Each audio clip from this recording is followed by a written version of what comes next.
Australian student visa actually easy ആണോ acquire ചെയ്യാൻ? പാടാണോ എളുപ്പമാണോ എന്നൊക്കെ പറഞ്ഞ് കുറച്ച് കൺഫ്യൂഷൻസ് ഉണ്ട്. നമ്മളൊരു സാധാരണ ഏജൻസിയിൽ നാട്ടിൽ ചെന്ന് മീറ്റ് ചെയ്യുമ്പോൾ അവരാദ്യം പറയുക, നമുക്ക് ഓസ്ട്രേലിയ വേണോ, UK പോരെ എന്ന് ചോദിക്കുന്ന ഒരു കാഴ്ച വളരെ സാധാരണമാണ്. കിട്ടാൻ പാടാണ്. എന്തെങ്കിലും ഒരു ഓസ്ട്രേലിയയിൽ ഒരു പാൻറ്റി ഇമിഗ്രേഷൻ റാലി അല്ലെങ്കിൽ ഇങ്ങനെ എന്തെങ്കിലും ഒരു കാരണം നടക്കുമ്പോൾ നേരെ തിരിച്ച് പറയാൻ ഏജൻസി ഏറ്റവും കൂടുതൽ ശ്രമിക്കുന്നൊരു രാജ്യമാണ്. അതിന് കാരണം മറ്റൊന്നുമല്ല, പേപ്പർ വർക്ക് അല്പം കൂടുതലാണ്. നമ്മുടെ ഫണ്ട് റിക്വയർമെൻറ്റ്സ് കാണിക്കുന്നതൊക്കെ വളരെ സ്ട്രിക്റ്റായിട്ട് ചെക്ക് ചെയ്യുന്ന ഒരു രാജ്യമാണ് ഓസ്ട്രേലിയ. അതുകൊണ്ട് തന്നെ ഏജൻസിന് നോർമലി വർക്ക് ചെയ്യാൻ അല്പം ബുദ്ധിമുട്ടാണ്. അപ്പോൾ നമുക്ക് അവരുടെ ഒരു ആംഗിളിൽ നിന്ന് അത് മനസ്സിലാക്കാം. പക്ഷേ നിങ്ങൾക്ക് ഓസ്ട്രേലിയൻ താല്പര്യത്തോടു കൂടി പഠിക്കാൻ ശ്രമിക്കുന്ന പലരും നമ്മുടെ വീഡിയോ കണ്ട് ഇൻസ്പയർഡ് ആയിട്ട് ഏജൻസി വഴി ആപ്ലിക്കേഷൻ മുന്നോട്ട് പോകാൻ സാധിച്ചിട്ടുണ്ട്. അപ്പം ആ ഇൻഫർമേഷൻ തരിക എന്നുള്ളതാണ് ഞങ്ങളുടെ ഡ്യൂട്ടി. അപ്പോൾ എന്തൊക്കെ കാരണങ്ങൾ കൊണ്ടാണ് ഈ ഓസ്ട്രേലിയ അത്ര ബുദ്ധിമുട്ടല്ല എന്ന് ഞാൻ പറയുന്നതെന്ന് ഈ വീഡിയോയിലൂടെ നിങ്ങൾക്ക് മനസ്സിലാവും. ഒന്നാമത്തെ പോയിൻറ്റ്, ഇന്ത്യ ഇപ്പോൾ ലെവൽ 2 കൺട്രി ആയിട്ട് അപ്ഗ്രേഡായി. നേരത്തെ ലെവൽ 3 കൺട്രി ആയിരുന്നു. അപ്പോൾ റിസ്ക് അസസ്മെൻറ്റ് റേറ്റിങ്ങിൽ ഓസ്ട്രേലിയ ഇന്ത്യക്ക് നൽകിയിരിക്കുന്ന സ്ഥാനം മെച്ചപ്പെടുത്തിയിട്ടുണ്ട്. അതായത് ഇന്ത്യയിൽ നിന്ന് പഠിക്കാൻ വരുന്ന കുട്ടികളുടെ എണ്ണം റേഷ്യോ കൂടുതൽ മെച്ചമായിക്കൊണ്ടിരിക്കുകയാണ്. അതായത് ജെനുവിൻ സ്റ്റുഡൻസിൻ്റെ എൻട്രി ഇന്ത്യയിൽ കഴിഞ്ഞ വർഷം വന്നത് നല്ല ഒരു റേഷ്യോയിലായതുകൊണ്ടാണ് ഇന്ത്യക്ക് അങ്ങനെ ഒരു സ്ഥാനക്കയറ്റം ലഭിച്ചത്. ഇങ്ങനൊരു സ്ഥാനക്കയറ്റം ലഭിക്കുമ്പോൾ ഈ ഒരു വർഷത്തിൽ വിസ ഗ്രാൻസ് മെച്ചപ്പെടാനുള്ള സാധ്യത കൂടുതലാണ്. കുറച്ചും കൂടെ ഫിനാൻഷ്യൽ റിക്വയർമെൻറ്റ്സിൽ അയവ് നമുക്ക് പ്രതീക്ഷിക്കാനും സാധിക്കും. ഇപ്പോൾ യൂണിവേഴ്സിറ്റികളൊക്കെ ഓൾറെഡി കുറച്ച് ഫ്ലെക്സിബിളായി തുടങ്ങിയിട്ടുമുണ്ട്. അപ്പോൾ ഇതൊരു നല്ല കാലാവസ്ഥയാണ് ഓസ്ട്രേലിയയിലേക്ക് സ്റ്റുഡൻറ്റ് വിസ അക്വയർ ചെയ്യാനായിട്ട്. രണ്ടാമത്തെ പോയിൻറ്റ്, ഇൻ്റർനാഷണൽ സ്റ്റുഡൻസിനുള്ള കോട്ട ക്യാപ്പിംഗ് ഓസ്ട്രേലിയൻ യൂണിവേഴ്സിറ്റീസ് കൂട്ടി. അപ്പോൾ നമ്മൾ മറ്റുള്ള രാജ്യങ്ങളെ അപേക്ഷിച്ച് ഓസ്ട്രേലിയ കുറച്ചുകൂടി സയൻറ്റിഫിക്കായിട്ട് പഠിച്ചതിന് ശേഷം ഇവിടുത്തെ റിക്വയർമെൻറ്റ് അനുസരിച്ചാണ് സ്റ്റുഡൻസിനുള്ള എൻട്രി ക്രൈറ്റീരിയാസ് ഡെവലപ്പ് ചെയ്യാറുള്ളത്. അപ്പോൾ ഇപ്പോഴും ക്വാളിറ്റിയുള്ള സ്റ്റുഡൻസിനെ രാജ്യത്തിന് ആവശ്യമുള്ള അത്രയും ആൾക്കാരെ മാത്രം കൊണ്ടുവരുന്ന ഒരു രീതിയാണ് ഓസ്ട്രേലിയ എടുക്കുന്നത്. നമുക്ക് UK യിലും കാനഡയിലും ഒക്കെ കണ്ട പോലെ ഒരുപാട് ഫ്ലഡ് ഗേറ്റ് തുറന്നു വിട്ട് ഒരുപാട് കുട്ടികളെ ഒരുമിച്ചെടുക്കുന്ന ഒരു അവസ്ഥയ്ക്ക് പകരം കുറച്ചുകൂടെ കൺട്രോൾഡ് ആയിട്ടാണ് ഓസ്ട്രേലിയയിലേക്ക് സ്റ്റുഡൻറ്റ് അഡ്മിഷൻസ് കിട്ടുന്നത്. അതുകൊണ്ടാണ് ഇത് അല്പം ബുദ്ധിമുട്ടാവുന്നതും ഡോക്യുമെൻറ്റ്സ് എല്ലാം സബ്മിറ്റ് ചെയ്യേണ്ടിയും വരുന്നത്. പലപ്പോഴും നമ്മുടെ പല പേരൻസിൻ്റെ കയ്യിൽ ഫണ്ടുണ്ടാവും, പക്ഷേ അത് കാണിക്കാനുള്ള രേഖകൾ കാണില്ല. അപ്പോൾ ഒരു 6 മാസമൊക്കെ വെയിറ്റ് ചെയ്യുകയാണെങ്കിൽ നമുക്ക് ആ രേഖകളൊക്കെ ക്ലിയറാക്കി നമുക്ക് ഓസ്ട്രേലിയക്ക് എലിജിബിളാക്കി മാറ്റാൻ സാധിക്കും എന്ന് പറയുന്നതും അതുകൊണ്ട് തന്നെയാണ്. മൂന്നാമത്തെ പോയിൻറ്റ്, ഏജൻസിൻ്റെ മിസ്കമ്മ്യൂണിക്കേഷൻ വളരെ ഹൈ ആണ്. അതിൻ്റെ കാരണം മറ്റൊന്നുമല്ല, ഡോക്യുമെൻസിൻ്റെ എണ്ണം ഓസ്ട്രേലിയക്ക് വിസ ക്ലിയർ ചെയ്യാൻ കൂടുതലായി ആവശ്യമാണ്. അപ്പോൾ ഏജൻസ് എടുക്കേണ്ട പണിയുടെ ലെവലും കൂടുതലാണ്. കമ്പാരിറ്റീവ്ലി യൂണിവേഴ്സിറ്റികൾ തരുന്ന സർവീസ് ഫീ വെച്ച് നോക്കുമ്പോൾ ഓസ്ട്രേലിയ UK അപേക്ഷിച്ച് പിന്നിലാണ് താനും. അപ്പോൾ അതുകൊണ്ടൊക്കെയാണ് ഏജൻസ് ആദ്യമേ നിരുത്സാഹപ്പെടുത്തുന്നത് ഓസ്ട്രേലിയൻ എഡ്യൂക്കേഷൻ പാടാണ് എന്ന് പറയുന്നത്. പാടെന്ന് പറഞ്ഞാൽ അഡ്മിഷൻ കിട്ടാൻ പാടാണ് എന്നൊക്കെ പറഞ്ഞ് നിരുത്സാഹപ്പെടുത്തുന്നതിൻ്റെ കാരണം മറ്റൊന്നുമല്ല. അടുത്ത പോയിൻറ്റ്, NRIകൾക്ക് മാത്രമാണ് ഓസ്ട്രേലിയയിൽ പഠിക്കാൻ പറ്റുന്നത് എന്ന് പറയാറുണ്ട്. തെറ്റാണ്. നമ്മുടെ നാട്ടിലെ സാധാരണ കൃഷിക്കാരുടെ മക്കളും ഓസ്ട്രേലിയയിൽ പഠിക്കുന്നുണ്ട്. അതെങ്ങനെയാണ് അതിൻ്റെ ഫണ്ട് റിക്വയർമെൻറ്റ്സ് മീറ്റ് ചെയ്യേണ്ടത് എന്നൊക്കെ നമ്മളുടെ എക്സ്പേർട്ട് GS ടീമിൻ്റെ കൗൺസിലിംഗ് എടുത്തു കഴിഞ്ഞാൽ നിങ്ങൾക്ക് മനസ്സിലാവും. കാടമ്മം, ഏലക്ക കൃഷിയുള്ളവരും റബ്ബർ കൃഷിയുള്ളവരും അത്യാവശ്യം വരുമാനം ഉള്ള ആൾക്കാർക്ക് കൃഷിയിലൂടെയും ഇനി ബിസിനസ് നടത്തുന്നവർക്കും ഒക്കെ വരാൻ പറ്റും. അപ്പോൾ അതിൻ്റെയൊക്കെ ഡോക്യുമെൻറ്റ്സ് നമുക്ക് ചെക്ക് ചെയ്ത് ക്ലിയർ ആക്കാൻ പറ്റും. അതുപോലെ ഗവൺമെൻറ് ജോലിയുള്ളവർക്കൊക്കെ വളരെ ഈസിയാണ്. വാർഷിക വരുമാനം 12 ലക്ഷം രൂപ സ്പോൺസേഴ്സിന് ഉണ്ടാകണം എന്നുള്ളതാണ്. അത് 8.4 ആയാലും സെക്കൻഡറി സ്പോൺസേഴ്സിൻ്റെ ഹെൽപ്പും കൂടെ എടുത്ത് നമുക്ക് 12 ലക്ഷം തയ്ക്കാൻ പറ്റും. അപ്പം പ്രൈമറി സ്പോൺസേഴ്സായ അച്ഛനും അമ്മയ്ക്കും കൂടെ ഒരു 8.4 ലക്ഷത്തിൻ്റെ വാർഷിക വരുമാനമുള്ളവർക്ക് ഓസ്ട്രേലിയയിലേക്ക് അപേക്ഷിക്കാൻ പറ്റും സ്റ്റുഡൻറ്റ് വിസയ്ക്കായി. അടുത്ത പോയിൻറ്റ്, PR കിട്ടാതെ വരും എന്ന് ചിലവരൊക്കെ വീഡിയോ ചെയ്തിടുന്നതും ഒക്കെ കുട്ടികളെ സ്വാധീനിക്കുന്നുണ്ട്. PR കിട്ടുക എളുപ്പമല്ല ഓസ്ട്രേലിയയിൽ. ഞാൻ പറഞ്ഞിട്ടുണ്ട്, കോമ്പറ്റീറ്റീവ് മേഖലകൾ ലൈക്ക് IT-യിലും അക്കൗണ്ടിങ്ങിലും ഒരു ആവറേജോ ബിലോ ആവറേജോ ആയിട്ടോ നിൽക്കുന്ന ഒരു സ്റ്റുഡൻ്റാണ് ഇവിടെ വന്ന് പഠിക്കാൻ വരുന്നതെങ്കിൽ അവർക്ക് ബുദ്ധിമുട്ടാണ്.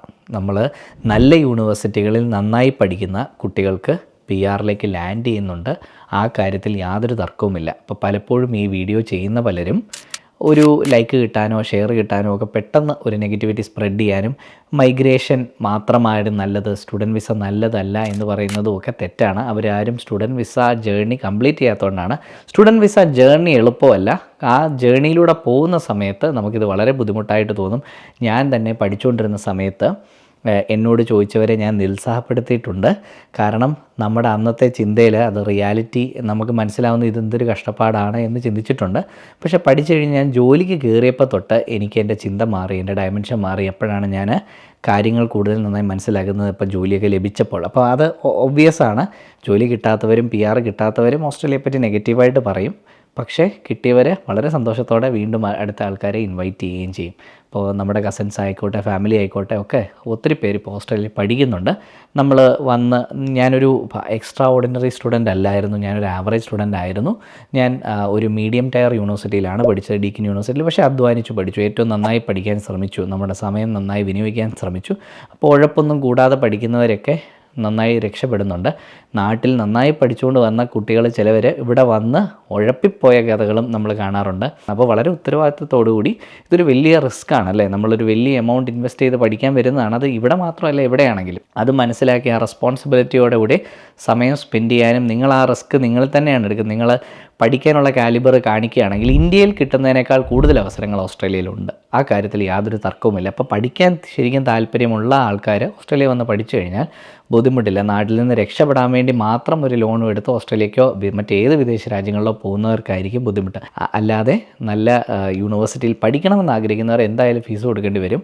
ഓസ്ട്രേലിയയിലോ UK ഒക്കെ മികച്ച യൂണിവേഴ്സിറ്റീസിൽ പഠിച്ചു കഴിഞ്ഞാൽ ഏറ്റവും നല്ലത്. ഏറ്റവും ടോപ്പ് ലെയർ യൂണിവേഴ്സിറ്റീസിൽ പഠിക്കുന്നവർക്ക് ജോബ് ലാൻഡ് ചെയ്യാതിരിക്കാൻ വളരെ ചാൻസ് കുറവാണ്. UNSW യൂണിവേഴ്സിറ്റി ഓഫ് മെൽബൺ ഒക്കെ. പക്ഷേ അതെല്ലാവർക്കും താങ്ങുന്നൊരു ഫീസ് അല്ലാത്തതുകൊണ്ട് most of them come to the tier 2 universities. Tier 1 യൂണിവേഴ്സിറ്റിയിൽ പഠിക്കുന്നത് ഒത്തിരി നല്ലതാണ്. ഈവൻ MBA പ്രോഗ്രാംസ് ഒക്കെ പോലും അവിടെ പഠിക്കുന്ന എല്ലാവരും തന്നെ ജോലി കണ്ടെത്തുന്ന ഒരു സാഹചര്യം നമ്മൾ കാണുന്നുണ്ട്. PR-ലേക്ക് എത്താൻ കുറച്ച് സ്ട്രഗിൾ ചെയ്യുന്നത് ഉണ്ടെങ്കിലും, പക്ഷേ മാർക്കറ്റിംഗ് സെയിൽസിലൊക്കെ ആണെങ്കിൽ ആ ബുദ്ധിമുട്ടില്ല തന്നെ. അപ്പം നിങ്ങളൊരു എക്സ്പേർട്ട് ഒപ്പീനിയൻ എടുക്കുകയും ഇവിടെ ഉള്ളവരുമായി സംസാരിക്കുകയൊക്കെ ചെയ്ത് കഴിഞ്ഞാൽ നിങ്ങൾക്കത് കൂടുതൽ നന്നായി മനസ്സിലാക്കാൻ പറ്റും. എപ്പോഴും കൗൺസിലിംഗ് ആവശ്യമാണെങ്കിൽ ഞങ്ങളെ കോൺടാക്റ്റ് ചെയ്യാൻ മടിക്കരുത്. അടുത്തത് 6ാമതായിട്ട് എക്സ്പീരിയൻസ് എടുത്തിട്ട് ഓസ്ട്രേലിയയിൽ വരുന്നതാണ് എന്ന് ചിന്തിക്കുന്ന കുറച്ച് കുട്ടികളുണ്ട്. ഓഫർ ലെറ്ററൊക്കെ കിട്ടിക്കഴിഞ്ഞിട്ട് പോലും ഇപ്പോൾ എൻ്റെ ജോലി ഒന്ന് കംപ്ലീറ്റ് ചെയ്ത് 2-3 കൊല്ലത്തെ എക്സ്പീരിയൻസ് ആക്കിയിട്ട് വരാമെന്ന് പറയുന്നവരോടാണ് ഞാൻ പറയാൻ പോകുന്നത്. ആ എക്സ്പീരിയൻസ് നിങ്ങളുടെ PR-ലേക്ക് ഹെൽപ്പ് ചെയ്യുന്നില്ല. ഒബ്വിയസ്ലി ജോലി കിട്ടാനൊക്കെ ആയിട്ടും പഠിക്കുന്ന സമയത്തുമൊക്കെ നിങ്ങൾക്ക് ആ എക്സ്പീരിയൻസ് ഹെൽപ്ഫുൾ ആണെങ്കിലും PR ജേർണിയിൽ അതിലൊരു വലിയ വ്യത്യാസം ഉണ്ടാവുന്നില്ല. അത് അതിൻ്റെ കാരണം പറയാം. 3 കൊല്ലത്തെ എക്സ്പീരിയൻസ് എങ്കിലും ഉണ്ടെങ്കിലാണ് 5 പോയിൻറ്റ് കിട്ടുന്നത്. എന്നാൽ ഓസ്ട്രേലിയയിൽ 1 കൊല്ലം എക്സ്പീരിയൻസ് ഉണ്ടെങ്കിൽ 5 പോയിൻറ്റ് കിട്ടും.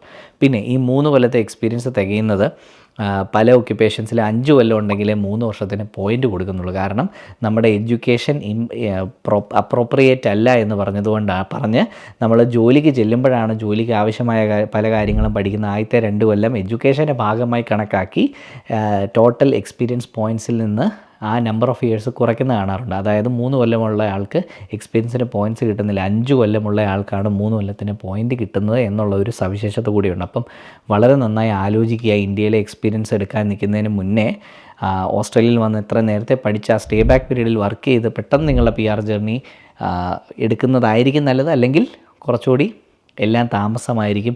ഓരോ വർഷം കഴിയും തോറും കോമ്പറ്റീഷൻ കൂടി വരത്തേ ഉള്ളൂ. അടുത്തത്, വളരെ കുറച്ച് പേര് മാത്രം ഇമിഗ്രേഷൻ റാലി നടന്നതുകൊണ്ട് ഇപ്പോൾ ഓസ്ട്രേലിയയിലോ വിദേശത്തൊക്കെ പോയി പഠിക്കുന്നത് ആൻറ്റി ഇമിഗ്രേഷൻ ആണ് എന്ന് പറഞ്ഞ് പേടിച്ചിരിക്കുന്നവരോട്, ഇന്ത്യക്കാരാണ് നാളെ ലോകം മുഴുവൻ ഭരിക്കാൻ പോകുന്നത്, റൂൾ ചെയ്യാനും പോകുന്നത്.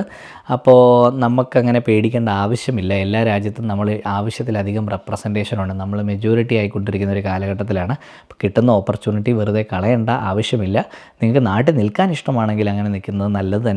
പക്ഷേ അങ്ങനെയല്ലാതെ പേടിച്ച് ആൻറ്റി ഇമിഗ്രേഷൻ റാലി ഒരിക്കൽ നടന്നു എന്നുള്ള ഒരൊറ്റ പേടി കൊണ്ട് മാത്രം കോഴ്സിലേക്ക് വരാതിരിക്കുന്നത് മണ്ടത്തരം തന്നെയാണ്.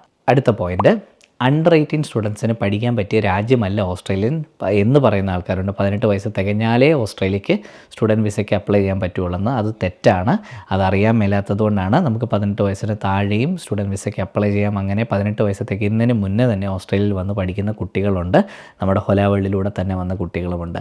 അപ്പോൾ ഇതൊക്കെയാണ് ഇന്നത്തെ വീഡിയോയിൽ നമ്മൾ പറഞ്ഞത്. ഓസ്ട്രേലിയൻ സ്റ്റുഡൻറ്റ് വിസ എളുപ്പം തന്നെയാണ്, ഉദ്ദേശിക്കുന്ന അത്രയും പാടല്ല. നിങ്ങളൊന്ന് ശ്രമിച്ചു നോക്കൂ. പാടാണെങ്കിൽ എലിജിബിലിറ്റി ചെക്ക് നടത്തിയിട്ട് നിങ്ങൾക്ക് നടക്കുന്നില്ലെങ്കിൽ മാത്രം judgement കൈക്കൊള്ളുക.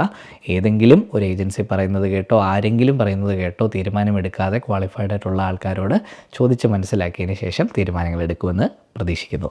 This is Jaswin signing out from Hola world YouTube channel.